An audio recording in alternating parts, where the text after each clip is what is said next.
तो बच्चों हम लोग अपने अगले टॉपिक की ओर मूव करते हैं जिसका नाम है प्यूरिफिकेशन ऑफ कोलाइडल पार्टिकल्स।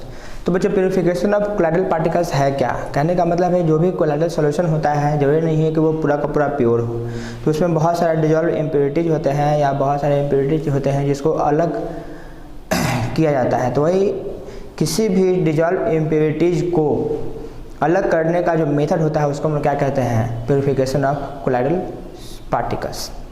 जब बच्चों किसी भी सॉल्यूशन से या कोलाइडल सॉल्यूशन से जो इम्प्योरिटीज होता है उस इम्प्योरिटीज को अलग 3 मेथड से किया जा सकता है।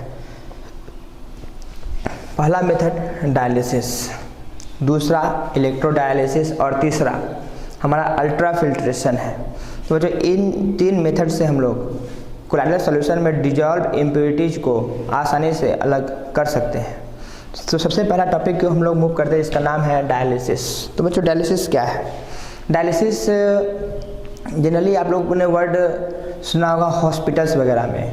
कैसे? जब किसी को खून की आवश्यकता होती है और कोई दूसरा पर्सन जब ब्लड डोनेट करता है तो ब्लड डोनेट जो पर्सन करता है उसका ब्लड जो है सबसे पहले डायलिसिस के लिए जाता है और आफ्टर डैट वह ब्लड जो है जो भी मरीज होता है, जो भी पेशेंट होता है उसको दिया जाता है या उसको चढ़ाया जाता है।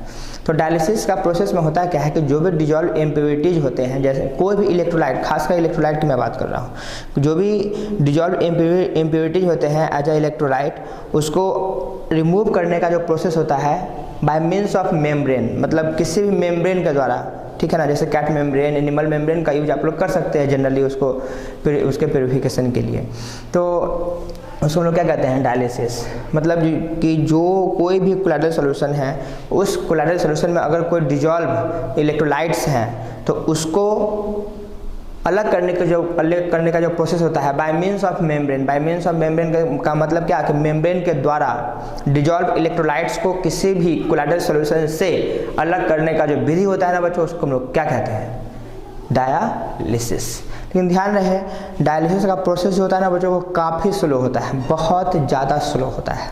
लेकिन हाँ, बाय स्लो प्रोसेस भी आसानी से हम लोग कोलाइडल सॉल्यूशन से डिजॉल्व इलेक्ट्रोलाइट जो कि as a impurity colloidal solution में प्रेजेंट है उसको हम लोग मेम्ब्रेन के द्वारा अलग कर सकते हैं।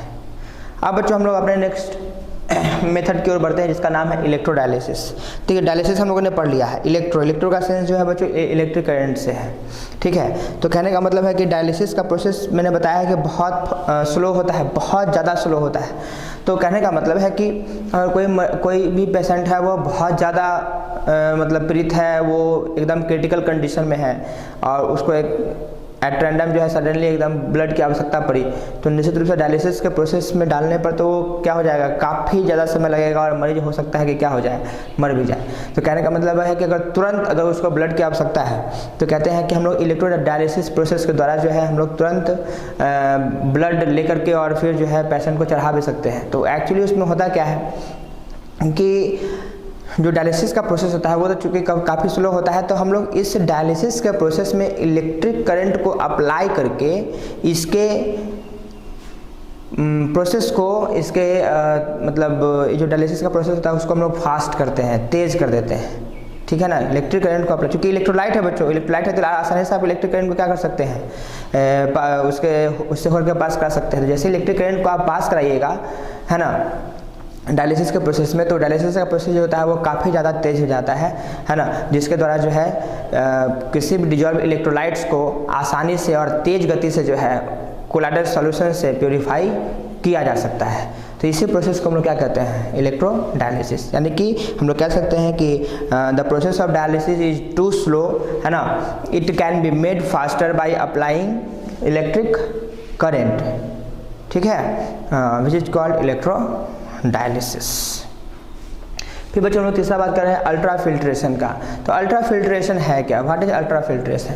तो जैसे अब हम लोग जनरली इसका यूज हम लोग लेबोरेटरी में करते हैं, तो कोई कोलाइडल सॉल्यूशन है उससे इम्प्योरिटी को अलग करना है तो आप अल्ट्रा फिल्ट्रेट पेपर ले लीजिए। तो अल्ट्रा फिल्ट्रेट पेपर के द्वारा जो है आप जो भी इम्प्योरिटीज है कोलाइडल सॉल्यूशन में उसको आप क्या कर सकते हैं? आसानी से अलग कर सकते हैं।